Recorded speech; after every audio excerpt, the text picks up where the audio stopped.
Hello, നമ്മൾ ഇന്ന് ഒരു ഈസി പനീർ ബട്ടർ മസാലയാണ് ചെയ്യാൻ പോകുന്നത്. അപ്പോൾ അതിന് വേണ്ടിയിട്ട് ഒരു 1.5 കപ്പ് അളവിൽ പനീറൊക്കെ ഞാനിവിടെ എടുത്ത് വെച്ചിട്ടുണ്ട്. അതിന് വേണ്ടിയിട്ടുള്ള മസാല ഒന്ന് ആദ്യം റെഡിയാക്കി എടുക്കണം. അതിനുവേണ്ടി 1 ടേബിൾ സ്പൂൺ അളവിൽ ബട്ടർ ഒന്ന് മെൽറ്റ് ചെയ്തെടുക്കുകയാണ്. അപ്പോൾ സോൾട്ട് ആൻഡ് ബട്ടർ ആയതുകൊണ്ട് തന്നെ ഞാൻ മുഴുവനായിട്ട് മെൽറ്റായി തീരുന്നതിന് മുന്നേ തന്നെ ഒരു ചെറിയ പീസ് ഇഞ്ചി ഒന്ന് ചെറുതായിട്ട് അരിഞ്ഞാണ്, ഒരുപാട് ചെറുതാക്കിയിട്ടൊന്നും ഇല്ല കേട്ടോ. പിന്നെ ഒരു 4-5 വെളുത്തുള്ളി ഇതുപോലെ ചെറുതായിട്ട് കട്ട് ചെയ്തത്, ഇത് രണ്ടും കൂടി ചേർത്ത് കൊടുത്തിട്ടുണ്ട്. അതിൻ്റെ ആ ഒരു സ്മെല്ലൊക്കെ ഒന്ന് മാറുന്ന വരെ വഴറ്റി കൊടുക്കുക. അത് കഴിയുമ്പോൾ 2 മീഡിയം സവാള ഇതുപോലെ ഒരുപാട് ചെറുതായിട്ടൊന്നുമില്ല, നമ്മൾ മഞ്ചൂരിയൻ റെസിപ്പീസിനൊക്കെ അരിയില്ലേ അതുപോലെ ഒന്ന് കട്ട് ചെയ്തെടുത്തിട്ടുണ്ട്. അപ്പോൾ സവാളയുടെ ആ ഒരു നിറമൊക്കെ ഒന്ന് മാറി വന്നപ്പോൾ 2 തക്കാളിയും കൂടി ചേർത്ത് കൊടുത്തിട്ടുണ്ട് കേട്ടോ. 2 മീഡിയം തക്കാളിയാണേ.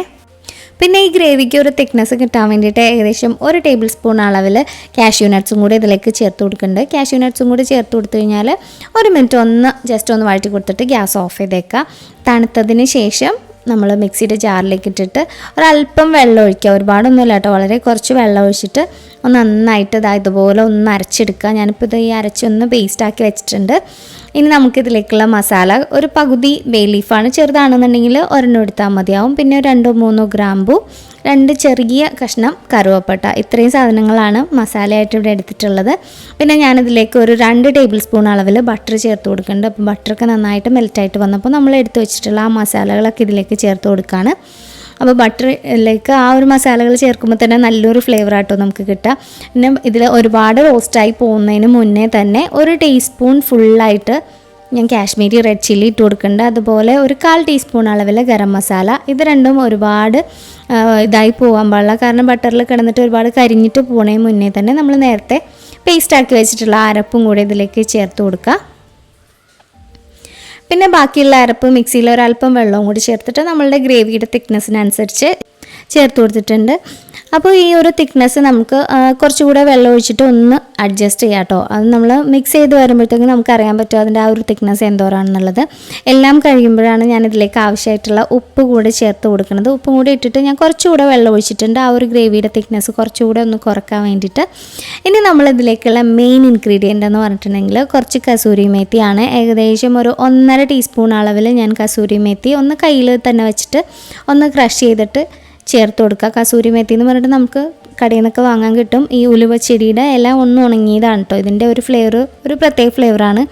ഈ ഇങ്ങനത്തെ കറികളൊക്കെ ഉണ്ടാക്കുമ്പോൾ എന്താണെങ്കിലും ഈ ഒരു ഇല മസ്റ്റാണ്, കാരണം ഇത് കൂടുതൽ നോർത്ത് ഇന്ത്യൻ ഫുഡാണല്ലോ. അപ്പോൾ ഞാനിവിടെ എടുത്ത് വെച്ചിരുന്ന പനീർ കുറച്ച് നേരം ഒന്ന് വെള്ളത്തിലിടണം കേട്ടോ. പാക്കറ്റ് പൊടിച്ചിട്ട് വെറുതെ പച്ചവെള്ളത്തിൽ ഇട്ട് വെച്ചേക്കുക. അത് കഴിഞ്ഞിട്ട് അതിൽ നിന്ന് കഴുകി ഊറ്റിയെടുത്തിട്ട് വേണം നമ്മൾ കറിയിലേക്ക് ഇടാൻ വേണ്ടിയിട്ട്. കറിയിലേക്ക് ഇട്ട് കഴിഞ്ഞിട്ട് ഒരുപാട് നേരമൊന്നും വേണ്ട, വളരെ കുറച്ച് നേരം കൊണ്ട് തന്നെ നമ്മളുടെ പനീർ നന്നായിട്ടൊന്ന് കുക്കായി കിട്ടും. നന്നായിട്ട് തിളച്ച് കഴിഞ്ഞ് 1 മിനിറ്റ് 1.5 മിനിറ്റ് കഴിയുമ്പോൾ തന്നെ ഗ്യാസ് ഓഫ് ചെയ്യുക കേട്ടോ. ഒരുപാട് നേരമൊന്നും കുക്ക് ചെയ്യേണ്ട. ഒരുപാട് നേരം കുക്ക് ചെയ്ത് പോയി കഴിഞ്ഞ് കഴിഞ്ഞാൽ പനീറൊക്കെ വല്ലാണ്ട് അങ്ങോട്ട് വെന്ത് ഉടഞ്ഞു പോവും. അപ്പോൾ അധികം നേരം വേണ്ട, കുറച്ച് നേരം കഴിയുമ്പോൾ തന്നെ ഗ്യാസ് ഓഫ് ചെയ്തേക്കാം. അപ്പോൾ ഗ്യാസ് ഓഫ് ചെയ്യുന്നതിന് തൊട്ട് മുന്നേ ആയിട്ട് കുറച്ച് മല്ലിയിലയും കൂടി അരിഞ്ഞിട്ടൊന്ന് ഗാർണിഷ് ചെയ്യാം കേട്ടോ. ഇനി ചൂടോടുകൂടി തന്നെ സെർവ് ചെയ്യാം. അപ്പോൾ ഇതിലേക്ക് ഫ്രഷ് ക്രീമൊക്കെ ചേർക്കുന്നവരുണ്ടാവും. ഫ്രഷ് ക്രീം എനിക്കിപ്പോൾ അവൈലബിൾ അല്ലാത്തതുകൊണ്ടാണ് ഞാൻ കാഷ്യൂസ് അരച്ച് ചേർത്തത്. അല്ലാന്നുണ്ടെങ്കിൽ ഫ്രഷ് ക്രീം അവൈലബിൾ ആണെന്നുണ്ടെങ്കിൽ തീർച്ചയായിട്ടും ഫ്രഷ് ക്രീം ചേർക്കുക, അതും ഒരു പ്രത്യേക ഫ്ലേവറാണ് ഇതിന് കൊടുക്കുന്നത്.